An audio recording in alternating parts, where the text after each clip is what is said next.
Quelle vision je porte aujourd'hui sur l'histoire du salut, sur la venue du Fils de Dieu, sur son histoire, sur son témoignage, sur ses actes, sur le don de sa vie.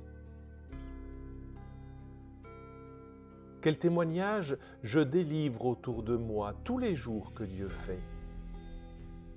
Est-il à la hauteur de l'espoir que Dieu a mis en moi? Est-il à la hauteur de ses dons, de ses promesses, de sa persévérance? Suis-je digne de la beauté de la création? Est-ce que je prends le temps suffisant pour admirer les œuvres des hommes inspirées et créées par les dons de Dieu? Ai-je un amour indéfectible pour ma vie, comme pour celle de mon prochain? Suis-je suffisamment créatif et altruiste pour développer les très nombreux charismes dont le Seigneur m'a gratifié? En ce moment, où est mon trésor? Où est mon cœur? Le tombeau vide nous démontre aujourd'hui que la vie l'emporte toujours sur la mort, que l'amour l'emporte toujours sur la haine, que la charité l'emporte toujours sur l'égoïsme. Alors oui, beaucoup penseront que ce qui se donne à voir aujourd'hui sont bien davantage la souffrance, le désespoir, le pouvoir, le manque de solidarité et de fraternité. Et hélas, bien souvent, ils ont raison.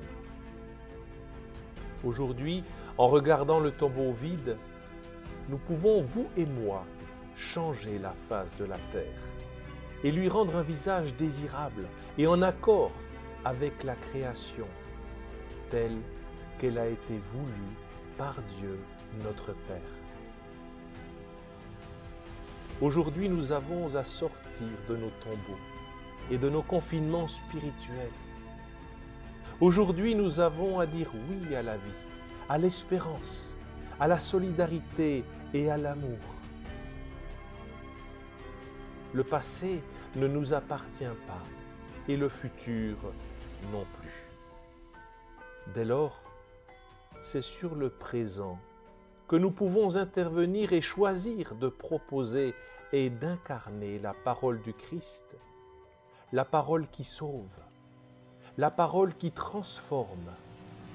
Le présent est synonyme du terme cadeau.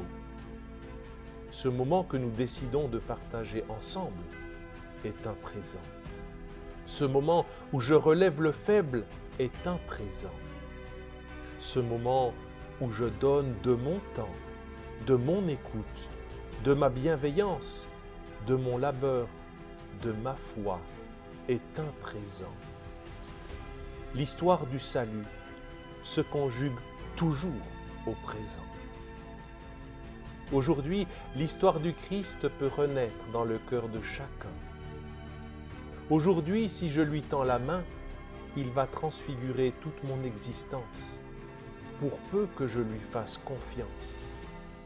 À l'image de la pierre roulée devant son tombeau, ouvrons-lui notre cœur, ouvrons-lui notre esprit et ouvrons nos bras, comme lui sur la croix, pour lui tendre nos mains et nous souder à lui. À chacune et à chacun, lumineuse fête pascale.